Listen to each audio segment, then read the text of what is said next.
Welcome back to Fast Market on the Schwab Network. I'm Diane King Hall alongside Kevin Hinks over at the CBOE. Time now for our cash tag segment. We're talking about Nvidia and all things AI. For that, we want to bring in our next guest, and that is Andy Swan, co-founder of Likefolio. Andy, thank you so much for joining us today. Happy Friday to you. So earlier we were talking about AMD because it hit a new all-time high, and you have some data that shows a comparison between Nvidia and AMD. So what does that look like now?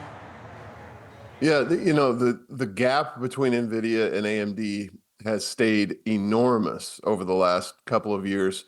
We love AMD. We got long AMD in June, and it's been on a tear ever since. We like the second place position that they're in. There's a lot of upside there, but the winner, the king, is still Nvidia. And if you're playing AI, if you're playing data center build out, then Nvidia just has to be part of the equation. There's no way around it. And so when we look at the trajectory of these compute labs building out, of the pace at which ChatGPT and others are adding users, there's just no question that this is a trend that is accelerating.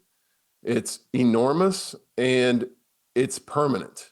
There's a complete shift in how computers work happening right now, very reminiscent of how computers shifted when we went to the internet, except for much faster and much larger. And so when that type of thing is happening, I think the best thing for investors and traders to do is to just say, I'm going to ride this wave. I'm not going to try to time each and every move inside of this, because it's so transformative that simply owning the winner in the space is enough to return, to get great returns. And so when we look at NVIDIA versus AMD, NVIDIA is dominant. It will continue to stay dominant. The amount of money that they're bringing in and able to put into R&D will keep them dominant. It's one of the best executing companies in the history of the world. And so there will be multiple winners in the AI data center,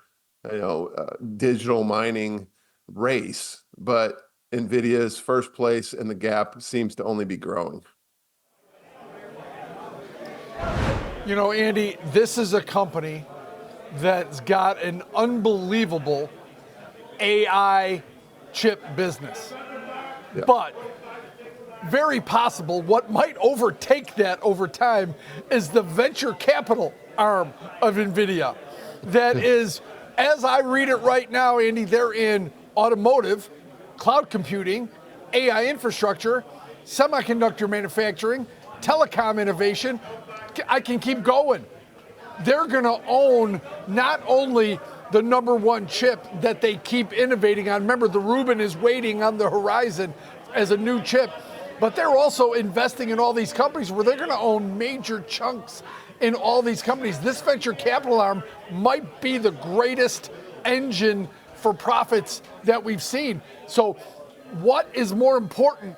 Obviously, now the chips are more important. Do you see a day where this venture capital arm overtakes NVIDIA? Because remember, the cyclical nature of these chips is often a boom-bust kind of thing. They're taking the volatility out by owning the other parts, in my opinion. Your thoughts, Andy? Yeah, it's extremely reminiscent of what Amazon did with the internet. There was a point in time where Amazon was just a bookstore, and then they could sell anything to you and get it to you in 2 days. And then they opened up our marketplace, and then they essentially created venture arms inside of their company. The Kindle, they had AWS, which is now a behemoth industry in and of itself. So I think it's a really good point that you're making, that NVIDIA is, they know that there's only so many GPUs they can make, and they want to get in on the application layer of what they're enabling. And I think that's an interesting thing for investors to be thinking about. It's something we think about a lot at Likefolio, is what is that application layer? What does that look like? Which small companies are likely to benefit the most from this massive mega trend and be, yes, empowered by NVIDIA, but not necessarily reliant on it, and not necessarily subject to the boom and bust cycles of semiconductors. And so there are small companies out there that NVIDIA is funding, that NVIDIA is creating, and there are small companies out there that are publicly traded right now that investors could be looking at as the pin action winners off of this entire trend. I think when we follow in the lead of a great company and executor like NVIDIA, and we see this is what they're doing with their capital, it makes me think as an investor, why am I not doing the same thing? Andy, let me ask you this. So we've been seeing some calls this week from, front runners in AI development, from the likes of Jeffrey Hinton and others, whether it's both pioneers and policymakers, who've said we need to kind of pause this and put up some guardrails around AI until it's proven safe. So if that gains traction, if that movement gains traction, do you see that as a potential headwind? Because before you even had Elon Musk calling for some more guardrails around this, even though, obviously they've been developing Grok. What's your thought on that as a potential headwind for the sector? I think that the cow is out of the barn. It reminds me a lot of, the government fought Bitcoin and cryptocurrency until it finally submitted. The government fought to keep space exploration in its own house until SpaceX just broke through with the superior solution. I think with 800 million users on ChatGPT in a matter of 2.5 years, trying to wrangle that back into the control of the government is going to be a very difficult thing to do.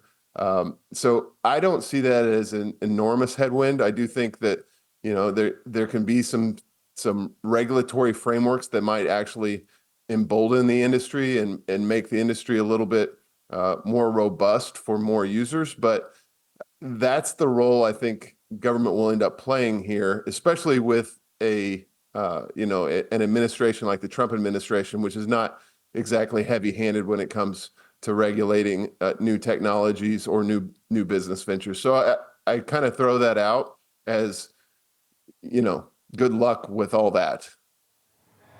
Okay. All right, Andy, we will leave it there. Thank you so much for bringing us your latest data on NVIDIA. And you make a good point about good luck with that. Maybe they will at some point have to put up some kind of guardrails. They've been doing that now with crypto. We got to